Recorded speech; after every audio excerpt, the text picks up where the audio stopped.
தோட்டத்துக்கு வந்து தென்னை மரத்துக்கெல்லாம் தண்ணி கட்டி முடிச்சுட்டு மறுபடியும் ரிட்டர்ன் திருச்செங்கோட்டுக்கு பஸ்ல கிளம்பியாச்சு. நட்ஸ் லட்டு செஞ்சு வச்சிருக்கறனால வந்த உடனே குட்டீஸுங்க 2 பேத்துக்கும் அதை சாப்பிட கொடுத்துருவோம். தோட்டத்துல இருந்து முருங்கைத்தலை பொறிச்சிட்டு வந்திருந்தேன். அதையும் சூப் போட்டு ஆளுக்கு ஒரு டம்ளர் கொடுத்தாச்சு. வாரத்துல 2-3 நாளைக்காவது முருங்கைத்தலை சூப்பு எல்லாரும் குடிச்சிருவோம். பசங்களை ஸ்நாக்ஸ் எல்லாம் சாப்பிட வச்சுட்டு அதுக்கப்புறம் ஸ்நாக்ஸ் செஞ்ச பாத்திரங்க மீதி இருந்த கொஞ்சம் பாத்திரத்தையும் கழுவி வச்சு கையில துவைக்கிறதுக்கு கொஞ்சம் துணி இருந்தது. அதையும் மாடிக்கு போய் துணி துவைச்சு போட்டுட்டு ஒரு ½ hour வாக்கிங் போலான்னு சொல்லி வீட்டுக்கு கீழே கிளம்பியாச்சு. நான் ½ hour வாக்கிங் முடிக்கிறதுக்குள்ளேயே மௌரிகா சைக்கிள் ஓட்டி முடிச்சிட்டா, ஷட்டில் பேட்டும் விளையாண்டு முடிச்சு. இன்னைக்கு நைட்டு சோள தோசை தான் ரெடி பண்ணியிருந்தேன்.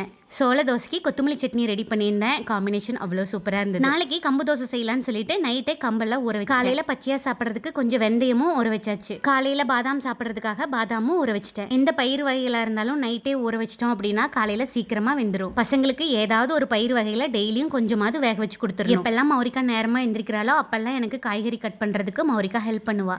குட்டீஸுங்க 2 பேத்துக்கு தூங்கி எழுந்த உடனே வயிறு நம்புற அளவுக்கு வார்ம் வாட்டர் கொடுத்துடுறதுக்கு தக்காளி சாப்பாடு அது கூட உருளைக்கிழங்கு பொரியலும் கேட்டிருந்தாங்க. காலையில சாப்பிட்றதுக்கு ராஜ்மா வேக வச்சுட்டேன். அது போக காலையில சாப்பாடும் வெந்தய சட்னியும் ரெடி பண்ணியிருந்தேன். குட்டீஸ் நல்லா வயிறு நம்புற அளவுக்கு சாப்பிட்டுக்கிட்டாங்க. வெந்தய கீரை சட்னி எப்படி செய்யறதுன்னு கண்டிப்பா அப்லோட் பண்றேன்.